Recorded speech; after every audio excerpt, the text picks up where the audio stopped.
एउटा यस्तो देश न तेल न सुन न समुद्र न मैदान 75% जमिन जमेको हिउँको डाँडो र त्यही देशका बच्चाहरू छिमेकी देशमा ज्यामी काम गर्न जान्थे। सन् 1816 मा त्यहाँका मान्छेहरूले घाँस र रुखको बोक्रा खाएर जीवन बिताए। आज त्यही देशको प्रति व्यक्ति आय अमेरिकी, जर्मनी र रुस भन्दा करिब $1,00,000 बढी छ। त्यो देश हो स्विजरल्यान्ड। कसरी के जादु गरे उनीहरूले? र सबैभन्दा ठुलो प्रश्न के नेपालले यो सिक्रेट सिक्न सक्छ?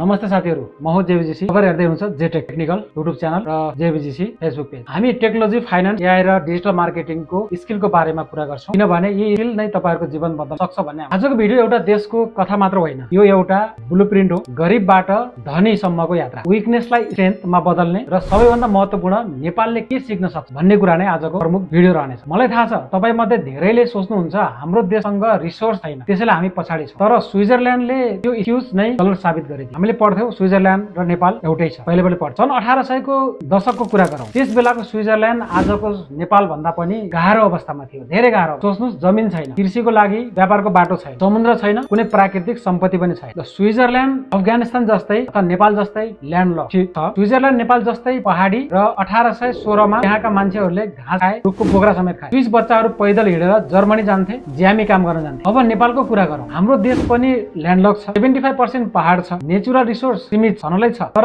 के हामी स्विजरल्यान्ड हुन सक्दैनौं? यो प्रश्नको जवाब खोज्दा मैले 3 ठूला सिक्रेटहरू फेला पारेको छु। सन् 1852 मा एउटा मान्छे थिए अल्फ्रेड इस्टर, जसले युरोप र अमेरिकामा मात्र एउटा ट्रेन दिए, रेलवे। जुन देशले रेलवे बनायो त्यो देश धनी भयो, किनभने रेलवेले ट्रान्सपोर्टेसनको कस्ट 95% घटायो। नेपालको उदाहरण लियौं, काठमाडौँको एउटा किसानले तरकारी बेच्छ 10 किलोमिटर भित्र मात्र, तर हाम्रो रोड र कनेक्टिभिटी भए उसले पोखरा, विराटनगर सम्म पनि बेच्न सकिन्छ। त्यही कुरा थियो रेलवे र स्विजरल्यान्डको लागि। अल्फ्रेड इस्टरले एउटा क्रेजी प्लान बनाए। पक्कै पनि मान्छे क्रेजी हुनुपर्छ। पहाड भएको देशमा रेलवे बनाउने, पैसा छैन, इन्जिनियर छैन, टेक्नोलोजी छैन, तर उनले हार मानेनन्। त्यहाँबाट स्विजरल्यान्डको 200 वर्ष गेम सुरु भयो। उनले सबैभन्दा पहिले के गरे? पैसा जुटाए, तर विदेशी बैंकबाट होइन, आफ्नै देशका मान्छेबाट। सुन्नुस् है, उनले एउटा बैंक खोले, जुन आज हामी क्रेडिट स्विस भनेर चिन्छौं। 30 लाख शेयर निकाले र ती शेयर 73 गुणा बढी माग भयो। नेपालमा पनि यस्तो हुन सक्छ। जब मान्छेले आफ्नो देशमा इन्भेस्ट गर्छन्, देश बन्छ। हामीले यस्तो खालको स्किम, यो खालको सिस्टम हामीले हरेक गाउँपालिकामा सुरु गर्न जरुरी छ। हरेक पालिकामा रहेका हरेक जनताहरूसँग हामीले मास्टर प्रोजेक्ट बनाएर त्यो पालिकालाई आवश्यक पर्ने जति पनि उत्पादनहरू छन् त्यसबाट,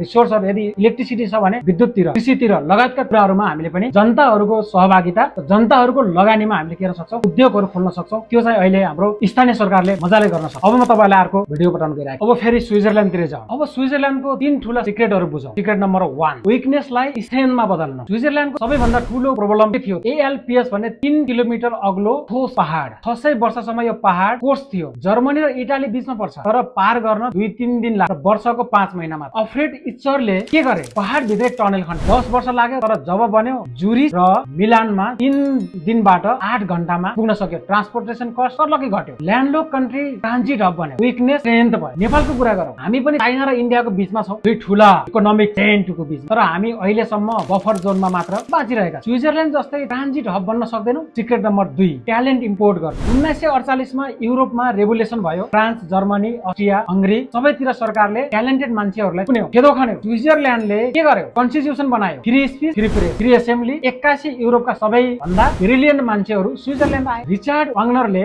जर्जमा अपरेसन राख्ने भए, लेनिन जर्ज लाइब्रेरीमा बसेर हिस्ट्री बदल्ने। अल्बर्ट आइन्स्टाइन स्विस युनिभर्सिटीमा पढे। स्विजरल्यान्डले ट्यालेन्टको तलब दिएन, ट्यालेन्टलाई सेफ हेभन दियो। नेपालको कुरा गरौँ, हाम्रो देशबाट हरेक वर्ष लाखौं युवा विदेश जान्छन्। कतार, मलेसिया, कोरिया, जापान लगायतका देशहरू धेरै जसो ज्यामी काम गर्छ, सामान्य काम गर्न पनि। तर स्विजरल्यान्ड जस्तै यदि नेपालले पनि डिजिटल ट्यालेन्टले राख्न सकेको भए, यदि पोलिसी राम्रो भएको भए, सिक्रेट भए राम्रो। Secret number 3, zero cost strategy. स्विजरल्यान्डले के बेच्यो? पैसा, जुन उनीहरूको मा थिएन। मेडिसिन, जुन उनीहरूले बनाएन। चोकलेट, जुन उनीहरूको जमिनमा उम्रदैन। बैंकिङको कुरा गरौँ, 1934 मा स्विजरल्यान्डले एउटा ल पास गर्यो, स्विस बैंक अकाउन्टको अनरको नाम कसैलाई पनि नबताऊ। र क्रिमिनल अफसेन्समा हिटलरलाई पनि स्विस फ्रान्स चाहियो, र स्विस बैंक नाफा कमायो, प्राइभेसी प्रोडक्ट बन्यो। फार्मको कुरा, 1800 मा स्विजरल्यान्डले 100 वर्षसम्म कुनै पनि आइपी कपी दियो। फ्रान्सको फर्मुला स्विजरल्यान्डमा बनाउन मिल्छ, सु गर्न मिल्दैन। ब्रिलियन्ट केमिस्ट दौडेर आए, डे बन्यो। आज $179 बिलियनको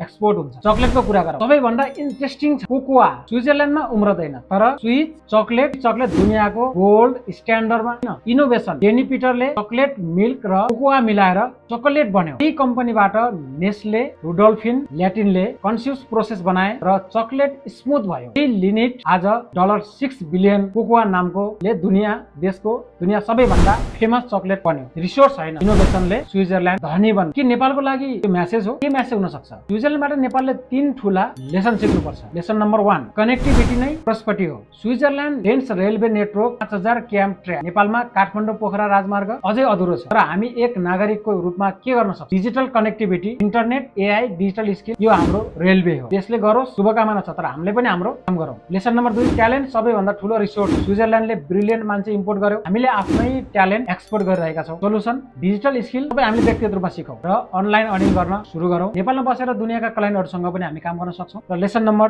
3, विकनेसलाई स्ट्रेन्थमा बदल्नुहोस्। स्विजरल्यान्ड पहाड कुर्स चर्च थियो, रेलवे टनलले ब्लेसिङ बनायो। नेपाल पहाड हाम्रो पनि छ, तर tourism, hydro power, adventure, sport यो नै हाम्रो टनेल हुन। अब हामी वास्तविक धरातल यथार्थका कुरा गरौँ। गभर्नमेन्ट पोलिसी बदल्न समय लाग्छ, इन्फ्रास्ट्रक्चर बन्न दशकौं लाग्छ, तर तपाईँ आज नै के गर्न सक्नुहुन्छ? स्विजरल्यान्डको सबैभन्दा ठूलो वेपन थियो, स्किल वाच बनाए ब्रास आइरनबाट $1 बिलियन एक्सपोर्ट, किनभने तिनीहरूले त्यो वाचलाई आइफोन अफ 1900 सिरिजको बनाए। नेपालमा हामी के बनाउन सक्छौँ? डिजिटल स्किल हामीले पर्सनल रूपमा गर्न, graphic designing, video editing, AI prompting, web development, digital marketing, यो नै हाम्रो स्विच हो। एउटा रियल एक्जाम्पल, पोखराको एउटा युवा आकाश, उनले ग्राफिक डिजाइन सिक्यो, अहिले एआई आयो, झन् सजिलो बनाइदियो। फ्रीलान्सिङ प्लेटफर्ममा काम गर्न थाले। पहिलो महिना 15,000 कमा होला, पछि उनले 80,000 अथवा 1 देखि 1.5 महिना 1 लाखसम्म प्रोग्रामिङ कोडिङ सिके। नेपालमा बसेर कमाउन सकिन्छ। फेन्टास्टिक होइन? यो रियालिटी हो। डिजिटल स्किल नै आजको युगको रेलवे हो। स्विजरल्यान्डले 3 कुरा गर्यो, मनी, ब्याङ्क, पोलिसी बनाए, मेडिसिन, आइपी ल बनाए, चकलेट, इनोभेसन गरे। र नेपालमा तपाईँ हामीले एआई स्किल सिक्न सक्छौँ। हाम्रो व्यक्तिगत रूपमा देशले के गर्छ, देशको लागि पनि सुझाव, देशले पनि नव युवाहरूलाई प्रवर्धन गरौँ। यो नै तपाईँ हाम्रो निम्ति पर्सनल स्विजरल्यान्ड बन्ने बाटो हुन। र यो किन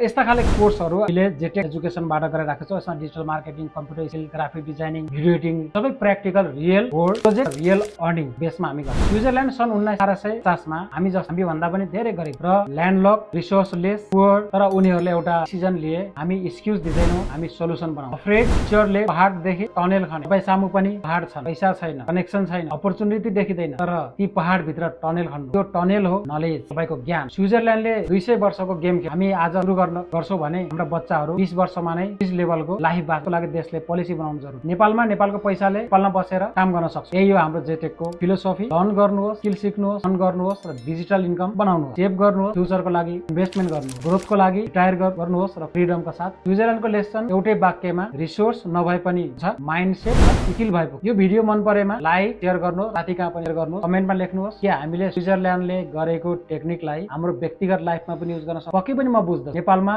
लमै धेरै खालका समस्याहरू छन्। हामीले विदेशबाट आउने जति पनि जनशक्तिहरू छन् अथवा नेपालमाबाट विदेश गए, विदेशबाट जतिजनालाई ज्ञान सिक्नु भएको छ विदेश गएर, त्यसलाई नेपालमा प्रयोग गर्नुको ज्ञान, बुझी, प्रविधि नेपालमा युज गर्न सकिन्छ। नेपालमा अवसरहरू कम भएर होस् अथवा उहाँहरूले आफ्नो योग्यताले युटिलाइज गर्नको निम्ति विदेश जानुभयो। कसैले एनआरएन बन्नुभयो होला, तर एनआरएनलाई पनि हामीले के छ शत्रु देखिरहेको। विदेशमा भएका मान्छे जस्तो विदेशमा एक्सपर्टिजहरू छन्, विदेशमा एक्सपर्टिजहरूलाई हायर गरेर अहिलेको सरकारले विदेशीहरूलाई पनि एउटा कम्पनी बनाएर सिइओ नियुक्ति गर्न सकिने एउटा प्रावधान लिँदैछ। यो खुसीको कुरा हो, किनकि नलेज, ज्ञान भन्ने कुरा वर्षौंमा अथवा धेरै डटेर धेरै खटेर आउने त्यस्ता खालका एक्सपर्टिजहरूलाई नेपालले प्रयोग गर्न जरुरी छ, चाहे नेपाली हो चाहे विदेशी। आजको भिडियो यति नै। हस्त धन्यवाद, नमस्ते, अर्को दिन शुभ रहोस्।